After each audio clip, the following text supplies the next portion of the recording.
नमस्कार, माझे नाव पूनम गणेश पगार, इयत्ता 7वी. माझ्या शाळेचे नाव जिल्हा परिषद प्राथमिक शाळा शिंदेफळ.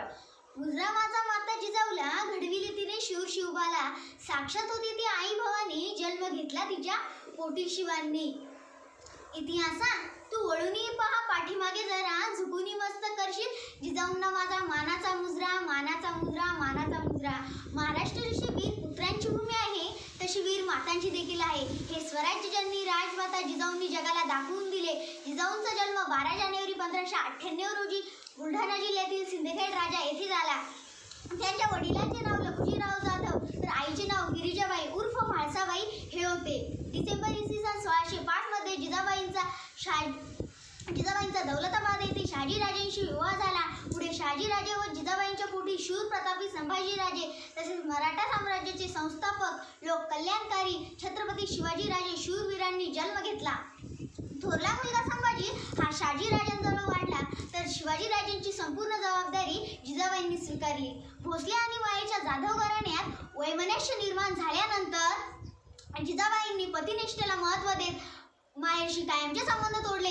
जिजाऊंनी भावनेपेक्षा कर्तव्याला महत्त्व दिले. मराठा मातीत ज्याने केला गनिमी कावा, तो एकच होता माझ्या जिजाऊंचा छावा. सांभाळले तिने सर्वांना प्रेमाने, स्वराज्य उभे राहिले तिच्याच आशीर्वादाने, तिच्याच आशीर्वादाने. त्या जीवनातील प्रत्येक अवघड प्रसंगात खंबीरपणे व धैर्याने उभ्या राहिल्या.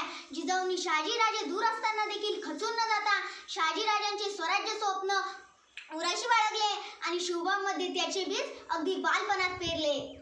जिजाऊंनी एक राजा म्हणून रयतेच्या स्वराज्याच्या राजाला घडविले. लहानपणापासूनच रामायण आणि महाभारतातील महाशूरवीरांच्या गोष्टी सांगून जिजाऊंनी शिवरायांवर उत्तम संस्कार केले.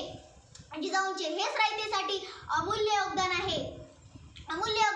लहानपणापासूनच शिवरायांना सर्वांना समान योग्य न्याय देण्याचे धडे दिले, म्हणून स्वराज्यात कोणाही माणसावर कधीही अन्याय झाला नाही. जिजाऊ तुम्ही नसता तर नसते झाले शिवरायांनी शंभू छावा. जिजाऊ तुम्ही नसता तर नसता मिळाला स्वराज्याचा ठेवा. जिजाऊ तुम्ही नसता तर नसते लढले मावळे. जिजाऊ तुम्ही नसता तर नसते दिसले विजयाचे सोहळे, नसते दिसले विजयाचे सोहळे. शिवाजी महाराजांना आग्रा येथे जेव्हा केस झाली तेव्हा उतार वय असूनही जिजाऊंनी राज्याची जबाबदारी अतिशय समर्थपणे व कौशल्याने पेलली. 6 जून 1674 रोजी शिवरायांचा छत्रपती बनून राज्याभिषेक झाला आणि जिजाऊंच्या स्वप्नातील स्वराज्य खऱ्या अर्थाने उभे राहिले. जिजाऊंचा पुत्र शिवाजीराजे छत्रपती झाले.